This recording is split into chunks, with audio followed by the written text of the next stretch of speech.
Ms. Ocasio-Cortez. Thank you, Mr. Chair. Mr. Cohen, I'd like to quickly pick up on some previous lines of questioning before getting into my own, so I may go a little quickly to get it all in 5 minutes.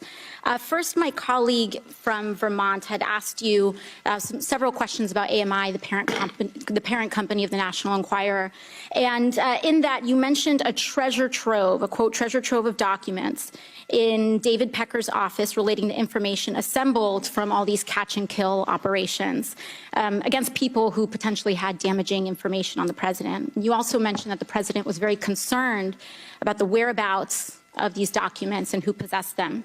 Does that treasure trove of documents still exist? I don't know. I had asked David Pecker for them. So you would say the person who knows the whereabouts of these documents would be David Pecker? David Pecker, Barry Levine, or Dylan Howard. Okay, thank you. Secondly, I want to ask a little bit about your conversation with my colleague from Missouri about asset inflation. To your knowledge, did the president ever provide inflated assets to an insurance company? Yes. Who else knows that the president did this? Alan Weisselberg, Ron Lieberman, and Matthew Calamari. And where would the committee find more information on this? Do you think we need to review his financial statements and his tax returns in order to compare them? Yes, and you'd find it at the Trump org. Thank you very much. The last thing here, the Trump Golf Organization currently has a golf course in my home borough of the Bronx, Trump Links.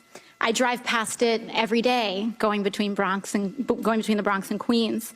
In fact, the Washington Post reported on the Trump Links Bronx course in an article entitled, "Taxpayers Built This New York Golf Course and Trump Reaps the Rewards." That article is where many New Yorkers and people in the country learned that taxpayers spent $127 million to build Trump Links in a, quote, generous deal, allowing President Trump to keep almost every dollar that flows in on a golf course built with public funds. And this doesn't seem to be the only time the president has benefited at the expense of the public. Mr. Cohen, I want to ask you about your assertion that the president may have improperly devalued his assets to avoid paying taxes. According to an August 21st, 2016 report by the Washington Post, while the president claimed in financial disclosure forms that Trump National Golf Club in Jupiter, Florida, was worth more than $50 million, he had reported otherwise to local tax authorities that the course was worth, quote, no more than $5 million. Mr. Cohen, do you know whether this specific report is accurate? It's identical to what he did at Trump National Golf Club at Briarcliff Manor. Do you know, to your knowledge, was the president interested in reducing his local real estate bills, tax bills? Yes. And how did he do that? What you do is you deflate the value of the asset, and then you put in a request to the tax department for a deduction. Thank you. Now, in October 2018, the New York Times revealed that, quote, President Trump participated in dubious tax schemes during the 1990s, including instances of outright fraud that greatly increased the fortune he received from his parents.